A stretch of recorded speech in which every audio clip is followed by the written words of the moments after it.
Okay friends, अब हम start करते हैं एक्सरसाइज का क्वेश्चन नंबर 7 बीआरएस चैप्टर का। दोस्तों क्वेश्चन नंबर 7 में आपको दिया है कि cash book of Aditya shows bank balance of 9,000 on 31st 10/15 which does not tally with the bank balance as per passbook. Prepare bank reconciliation statement. तो दोस्तों नॉर्मल जो अपना बीआरएस का फॉर्मेट होता है वो हम यहाँ पे बना देंगे। यहाँ पे हम लिखेंगे क्वेश्चन नंबर 7 और हम यहाँ पे देंगे कैश बुक, अरे सॉरी पहले उस पर हेडिंग दे देते हैं bank reconciliation statement, bank reconciliation statement of Aditya. ठीक है दोस्तों, फिर यहाँ पे हम अपना नॉर्मल सा फॉर्मेट बनाएंगे, पर्टिकुलर्स डेबिट क्रेडिट के कॉलम वाला ये बना दिया हम लोगों ने।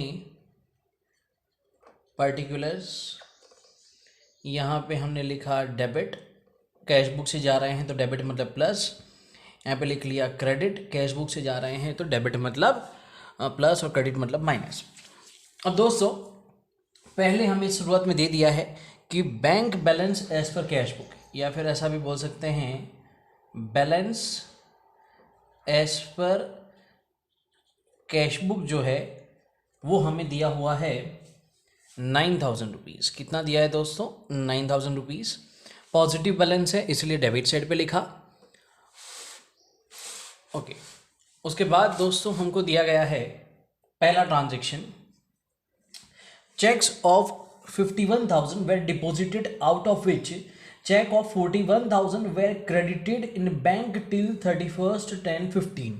मतलब कैश बुक में आपने 51 प्लस कर दिया है, बैंक में अभी तक सिर्फ 41 प्लस हुआ है, बैंक का बैलेंस कम है, बैंक का बैलेंस कम है तो ये बैलेंस भी हमें कम करना पड़ेगा। कम करने का मतलब क्रेडिट मतलब कि माइनस करने का।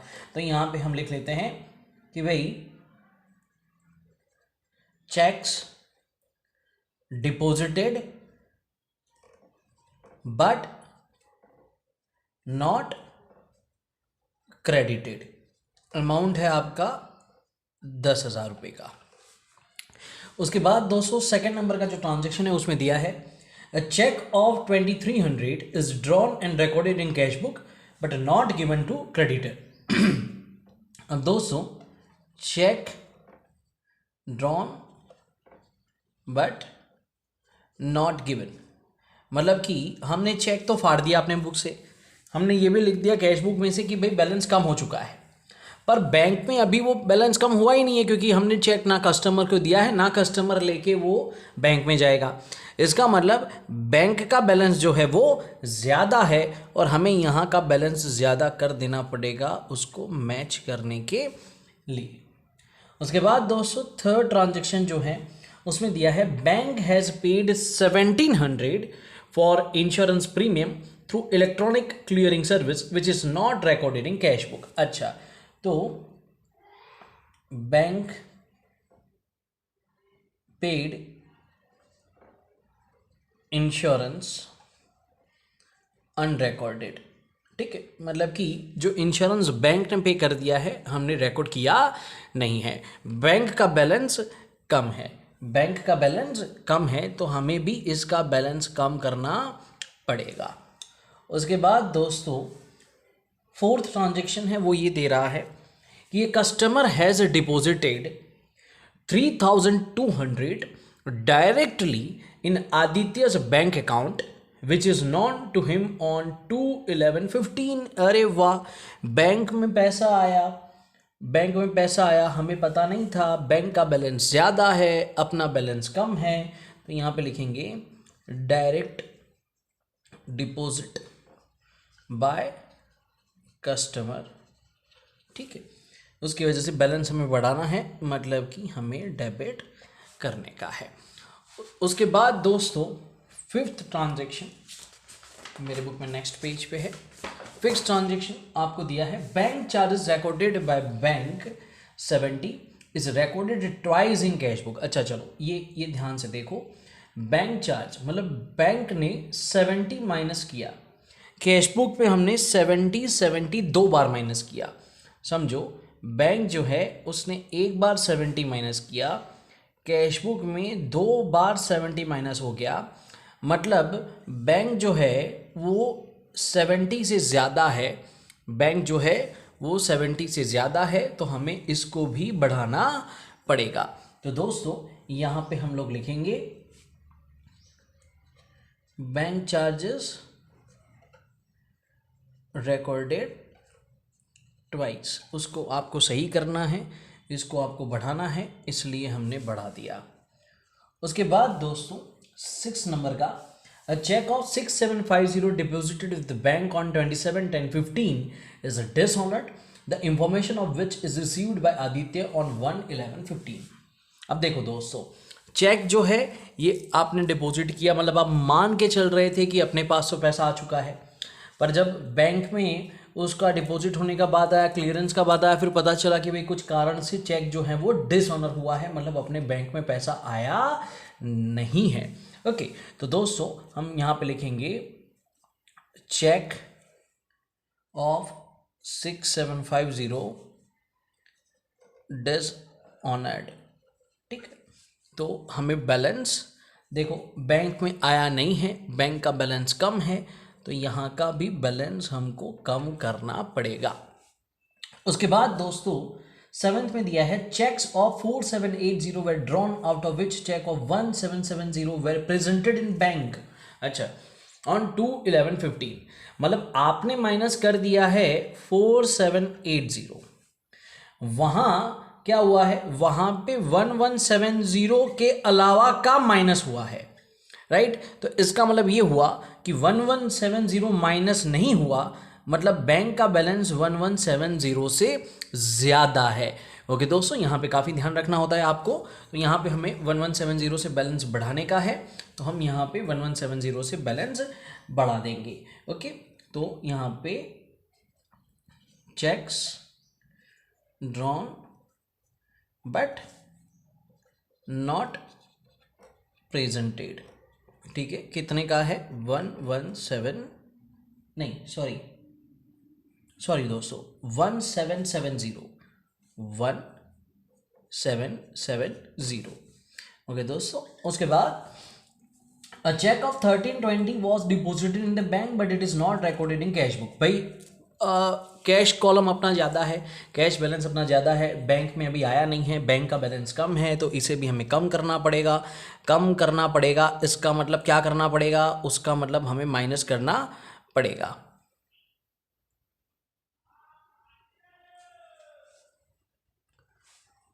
नहीं दोस्तों, नहीं, इस चीज़ को आपको समझना पड़ेगा। ये चीज़ जो है वो काफ़ी बच्चों को कंफ्यूज करती है। देखो, a cheque of 1320 was deposited in the bank but it is not recorded in cash book, तो ना ही वो कैश बुक में आया है और ना ही वो बैंक में आया है, ना ही वो कैश बुक में आया है, ना ही वो बैंक में आया है, इसीलिए हमें यहाँ पे कोई भी रिकॉर्डिंग करने की ज़रूरत नहीं है, नो रिकॉर्डिंग या नो इफेक्ट। ओके दोस्तों, देखो फिर से मैं बता रहा हूँ, इसको बहुत ध्यान से आप रीड करोगे। A cheque of 1320 was deposited, this cheque is not collected by bank. अगर अकेला ऐसा ट्रांजैक्शन होता है, इसका मतलब हम यूँ समझते कि कैश बुक में आ चुका है और बैंक में अभी कलेक्शन नहीं हुआ, पर यहाँ पे तो ये बोल रहे हैं कि check deposited is not recorded in cash book, cash book में भी रिकॉर्ड नहीं हुआ, ना ही वो बैंक ने कलेक्ट किया है, मतलब दोनों में से किसी भी जगह पे उसकी इफेक्ट आई नहीं है। तो ये एक बहुत ध्यान रखने वाला पॉइंट था। फिर दोस्तों 9th transaction, bank has credited 150 for interest and debited 60 for bank charges in passbook, मतलब कि बैंक बैलेंस 130 से ज़्यादा है, तो बैंक इंटरेस्ट नॉट रिकॉर्डेड, 130 से ज़्यादा है बैंक बैलेंस, तो हम यहाँ पे क्या कर देंगे 130 से बढ़ा देंगे। और इसी का दूसरा है बैंक चार्जेस। देखो दोस्तों, क्वेश्चन में दिया है कि भाई बैंक चार्जेस 60 के रिकॉर्ड नहीं किए, तो bank charges not recorded bank उससे कम है, ये भी हमें उससे कम करना पड़ेगा। उसके बाद दोस्तों हमें दिया है 10th नंबर का ट्रांजेक्शन। 10th नंबर का ट्रांजेक्शन बोल रहा है total of receipt side of cash book is overcast bye 900, मतलब कैश बुक 900 से ज़्यादा है, बैंक कम है, बैंक कम है तो हमें इसको भी कम करना पड़ेगा। तो दोस्तों यहाँ पे हम लिखेंगे total of receipt side overcasted कितने से हैं, ये है 900 से, तो 900 से हमें कम करना पड़ेगा, कम मतलब क्रेडिट मतलब कि माइनस। उसके बाद दोस्तों 11th नंबर का ट्रांजैक्शन है। 11th नंबर के ट्रांजैक्शन में बोला है bills receivable of 1200 discounted with bank is dishonoured on 28/10/15 and bank debited this amount with noting charges 20 but entry for dishonour is not made in cash book, मतलब कि bank ने अपने account में से 1200 रुपये भी काटे हैं और 20 रुपये नोटिंग चार्जेस भी काटे हैं। बैंक बैलेंस कम है, कैश बैलेंस ज़्यादा है, तो यहाँ पे B R dishonoured and paid noting charges. ठीक है, ओके दोस्त, तो ये जो है यहाँ पे अपना अमाउंट आएगा 1220, क्योंकि बैंक में से इतना बैलेंस कट चुका है। फिर दोस्तों एक आखिरी ट्रांजैक्शन है आपका 12 नंबर का, जिसमें बोला है bills payable of 700 maturing after 1 month was retired by bank and rebate of 30 on 30/10/15। अब 700 रुपये का बिल है, 700 रुपये में से हम सिर्फ 670 रुपीज़ देंगे, क्योंकि 30 का रिबेट है, रिबेट मतलब डिस्काउंट समझ लो आप कि भाई उतने की छूट मिल रही है। तो बैंक का बैलेंस कम है क्योंकि उसने बिल पे किया है मैच्योरिटी डेट पे, हमें नहीं पता, तो हम क्या करेंगे bills payable paid on maturity कितने का है 700 माइनस 30 रिबेट मतलब कि 670 का। तो ये दोस्तों अपना BRS का क्वेश्चन खत्म हो गया। अब दोस्तों कैश बुक के डेबिट साइड जो है वो पॉजिटिव होती है, क्रेडिट साइड जो वो नेगेटिव होती है। 9000 plus 2300 plus 3200 plus 70 plus 1770 plus 130, तो ये टोटल हो रहा है 16470 का।